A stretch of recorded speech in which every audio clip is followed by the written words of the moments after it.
చెప్పండి, ఈ వారం ఏం ప్లాన్ చేద్దాం? ఓటీటీలో ఏం చూద్దాం?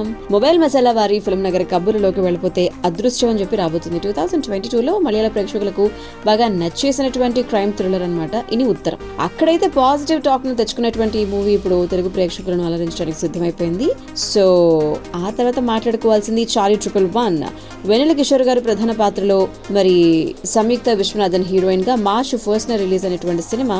ఇది కూడా ఓటీటీలోకి వచ్చేస్తుంది వారం. కిస్మత్ గురించి మాట్లాడితే అభినవ్, నరేష్ అగస్త్య, శ్రీనివాస్ అవసరాల వీళ్ళ ముగ్గురు నటించినటువంటి కిస్మత్ అనమాట. సో ఫిబ్రవరిలో రిలీజ్ అయింది, ఇప్పుడు వీడియో స్ట్రీమ్ అవుతోంది. ఇక మాట్లాడుకోవాల్సిన మరొక మూవీ ఏంటంటే తేరీ బాతో మే ఐసా ఉల్झा जिया. సో ఇది కూడా ఓటీటీలోకి అమెజాన్ ప్రైమ్ లో మనం స్ట్రీమ్ అవుతుంది, చూసేసుకోవచ్చు. అలాగే తంత్ర, అనన్య నాగళ్ల ప్రధాన పాత్రలో నటించినటువంటి హారర్ థ్రిల్లర్ తంత్ర కూడా ఇప్పుడు ఆహాలో స్ట్రీమ్ అవుతుందని చెప్పాలి. ఇక లంబసింగి ఓ స్వచ్ఛమైన ప్రేమ కథతో మన ముందుకు వచ్చినటువంటి వివి భరద్వాజ్ కలిసి నటించినటువంటి సినిమా కూడా ఓటీటీలోకి వచ్చేసింది. ఇది కాకుండా ఇంకా ఎన్నో ఆప్షన్స్ ఉన్నాయి, మిస్ కాక్కర్లేదు. బోల్డ్ సినిమాలు హ్యాపీగా ఓటీటీలో చూస్తూ ఎంజాయ్ చేసేయచ్చు వీకెండ్ ని.